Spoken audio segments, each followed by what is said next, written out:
With so many options, why choose Arizona State University? For me, the only online option was ASU because of the quality. Their faculty was really involved with their students and care about your personal journey. The dedication to my personal development from my professors, that's been extremely valuable to me. Earn your degree from the nation's most innovative university. Online. That's a degree better. Explore more than 300 undergraduate, graduate, and certificate programs at asuonline.asu.edu. En solo un trimestre, Donald Trump ha conseguido hundir el crecimiento económico de los Estados Unidos. Veámoslo. Primer trimestre de gobierno de Donald Trump, desde enero a marzo de 2025, y la economía estadounidense entra en contracción por primera vez desde 2022. Concretamente, y como podéis ver en este gráfico, el PIB de los Estados Unidos estaba creciendo trimestre tras trimestre a unas tasas anualizadas de entre el 2 y el 3%. Y sin embargo, en el primer trimestre de 2025, la economía estadounidense se ha contraído, ha retrocedido un 0,3%. Ha pasado de crecer anualizadamente en el último trimestre de 2024 un 2,4% a decrecer anualizadamente un 0,3%. Una caída, por tanto, del ritmo de expansión de la actividad de 2,7 puntos porcentuales. Y lo sabrá que, probablemente buscando una analogía con lo que hizo Milei durante sus primeros meses de gobierno, traten de justificar esta contracción del PIB estadounidense en el primer trimestre de gobierno de Donald Trump, diciendo que esa contracción se debe a que Donald Trump está aprobando fuertes ajustes del gasto público dentro de los Estados Unidos. Y claro, si hasta entonces el gasto público estaba impulsando artificialmente el crecimiento del PIB, ahora que se está recortando el gasto público, el crecimiento artificial que estaba experimentando la economía estadounidense desaparece. Por tanto, en realidad no se trata de que antes la economía estadounidense estuviese creciendo y ahora esté decreciendo. Se trata de que antes la economía estadounidense estaba creciendo artificialmente, impulsada por el gasto público exuberante, y ahora, en cambio, que se está podando ese gasto público exuberante, se está mostrando el auténtico estado de salud en el que se hallaba la economía estadounidense. Sin embargo, si calculamos la tasa de variación del PIB estadounidense sin tener en cuenta la aportación positiva o negativa del consumo público a ese crecimiento económico, obtendremos un gráfico como el siguiente. Es verdad que, excluyendo al sector público, la tasa de crecimiento del PIB estadounidense bajo el gobierno de Joe Biden es algo menor que la que hemos visto antes. En lugar de movernos en crecimientos del PIB entre el 2 y el 3%, más bien nos ubicamos en crecimientos del PIB entre el 2 y el 2,5%. Y a su vez, excluyendo al sector público, también se modera la magnitud de la caída del PIB estadounidense en el primer trimestre de 2025, bajo el gobierno de Donald Trump. Pero es que aún así el PIB estadounidense se contrae. Estaba creciendo, sin tener en cuenta al sector público, un 1,9% anualizado en el cuarto trimestre de 2024, y ahora mismo, en el primer trimestre de 2025, sin contar la influencia negativa que sobre el PIB tiene el ajuste del sector público, la economía estadounidense se está contrayendo un 0,05%. Por tanto, la caída del ritmo de actividad económica de los Estados Unidos, incluso sin tener en cuenta la influencia del sector público, se cifra en 2 puntos porcentuales. Ha pasado de estar creciendo al 1,9% a decrecer el 0,05%. Y ya supongo que los que entienden algo más sobre economía me intentarán aclarar que cuidado, que esa es solo la influencia directa del gasto público sobre el PIB, pero que también deberíamos tener en cuenta la influencia del efecto multiplicador de ese gasto público, es decir, cómo un mayor gasto público puede inducir un mayor consumo privado o una mayor inversión privada y cómo un menor gasto público puede inducir a un menor consumo privado o a una menor inversión privada. Sin embargo, las mejores estimaciones del efecto multiplicador para la economía estadounidense en un contexto de expansión económica, es decir, fuera de una depresión y de pleno empleo de los recursos, es decir, sin que haya muchísimo desempleo, las mejores estimaciones del efecto multiplicador lo cifran en 1, algunas en el 1,2, otras en el 0,8, pero en general en torno a 1. Es decir, que un incremento del gasto público en un punto de PIB contribuye a incrementar el PIB en un punto porcentual, y una reducción del gasto público en un punto de PIB acaba reduciendo el PIB en un punto porcentual.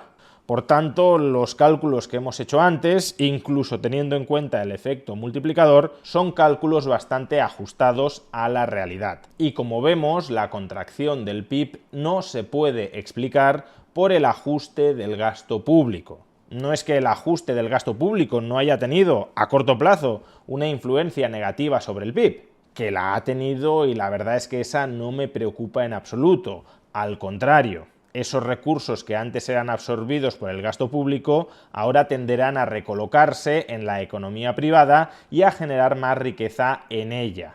El problema no es ese. El problema es que el cambio en el perfil de crecimiento de la economía estadounidense no se explica, salvo en una muy pequeña parte, por ese ajuste del gasto público.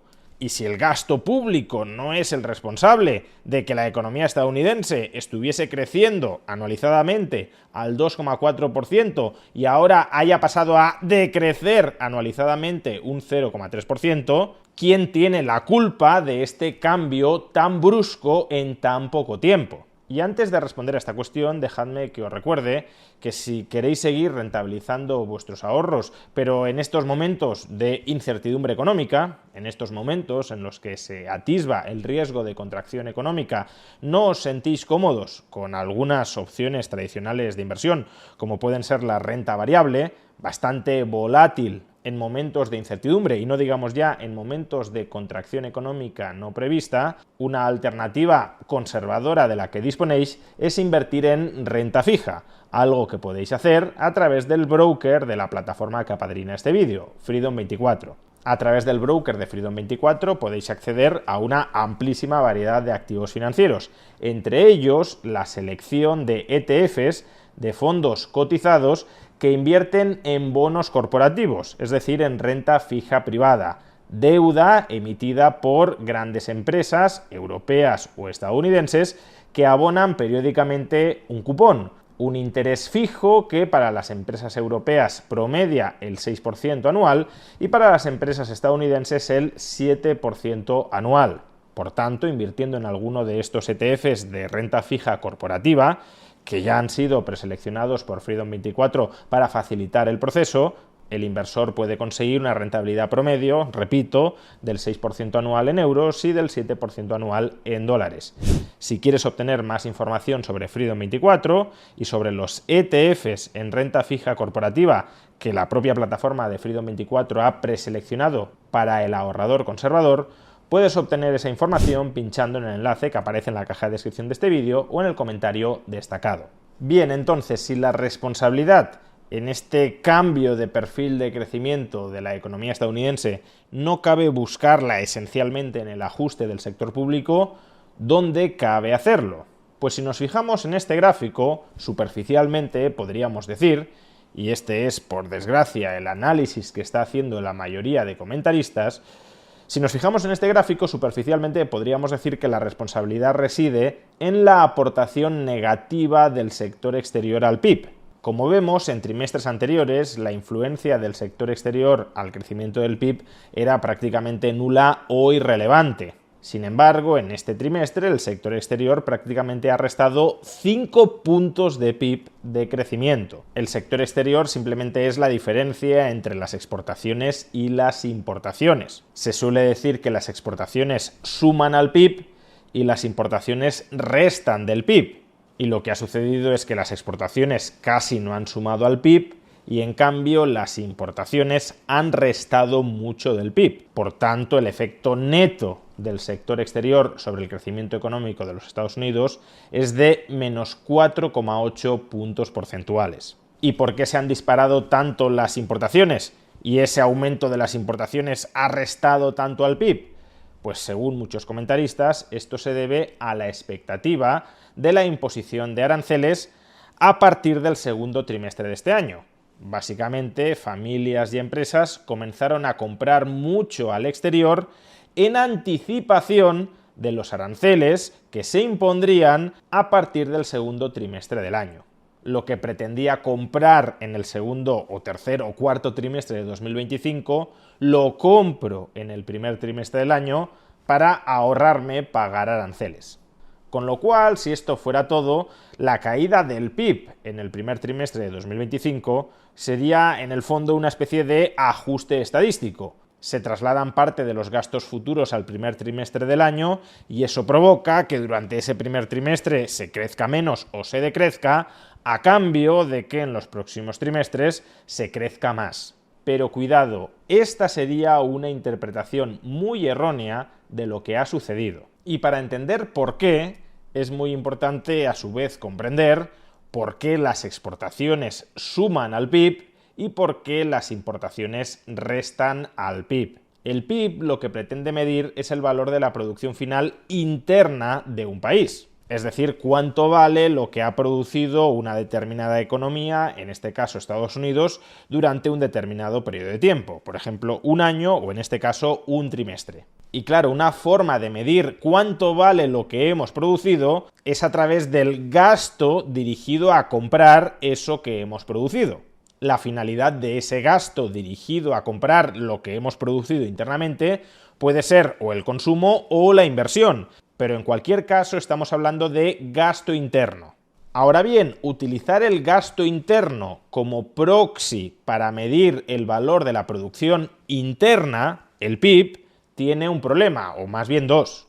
Primero, hay gastos internos que no se efectúan sobre producción interna, sino sobre producción externa, las importaciones, y por tanto, si consideramos que todo gasto interno es sinónimo de producción interna, nos estaremos equivocando, porque, repito, hay parte del gasto interno que va dirigido a comprar producción externa, y por otro lado, hay producción interna que no se vende internamente, sino que se vende externamente, sobre la que recae gasto externo. Por tanto, de nuevo, el gasto interno no mide el valor de todo lo que se produce internamente, porque parte de lo que se produce internamente se vende o se compra fuera. Y por eso, si queremos utilizar el gasto interior como proxy de la producción interior, del PIB, hay que efectuar dos correcciones. Hay que restar aquella parte del gasto interno que no se dirige a comprar producción interna, las importaciones, y hay que sumar el gasto externo que se dirige a comprar producción interna, las exportaciones. Por tanto, si sumamos exportaciones y restamos importaciones a la demanda interna para llegar al PIB, no es porque las importaciones sean malas y resten crecimiento económico y las exportaciones sean buenas y sumen crecimiento económico, sino porque hemos de ajustar el gasto interno, la demanda interna, con las exportaciones y con las importaciones para medir adecuadamente a través de ese gasto interno el valor de la producción interna, el PIB. Por ejemplo, imaginad un determinado país que durante un periodo de tiempo, un trimestre, no produce absolutamente nada y sin embargo importa bienes de consumo por valor de 200 y bienes de inversión por valor de 300. Pues bien, si nos fijamos en el gasto interno de ese país, el gasto interno será 200 en consumo y 100 en inversión. La demanda interna de ese país será 300. Pero claro, si quisiéramos tomar 300 como proxy del valor de lo que ha producido ese país, nos estaríamos equivocando, porque ya hemos dicho que ese país durante ese trimestre no ha producido nada, todo lo ha importado. De ahí que a la demanda interna haya que restarle el valor de las importaciones para llegar al valor de la producción interna. En este caso la demanda interna es 300, el valor de las importaciones son 300, y si restamos 300 a 300, llegamos a que el valor de la producción interna es cero, que es justamente lo que decíamos, que ese país no ha producido nada durante ese periodo de tiempo y por tanto su PIB es cero. ¿Y esto por qué es importante para entender la evolución del PIB estadounidense en el primer trimestre de 2025? Pues porque el muy negativo dato de la aportación del sector exterior al PIB hay que leerlo de la mano del dato de la aportación del consumo interno y de la inversión interna al PIB. Como vemos en el gráfico, la aportación del consumo interno al crecimiento del PIB fue de 1,2 puntos porcentuales y la aportación de la inversión interna al PIB, sumando inversión en bienes de capital y sumando inversión en inventarios, fue de 3,6 puntos porcentuales. Si sumamos el dato de la aportación del consumo y el dato de la aportación de la inversión, tenemos que el gasto interno en consumo e inversión aportó 4,8 puntos de PIB al crecimiento económico del primer trimestre. Pero recordad, la aportación negativa del sector exterior fue de menos 4,85 puntos porcentuales. O expresado de otra manera, todo el aumento del gasto en consumo y del gasto en inversión durante el primer trimestre de 2025 se explica por el aumento del gasto en importaciones. O expresado de otra manera, el aumento del consumo o el aumento de la inversión neto de importaciones, es decir, el aumento de la producción interna en los Estados Unidos durante el primer trimestre de 2025 es cero, o más bien algo negativo. Y eso es lo crucial.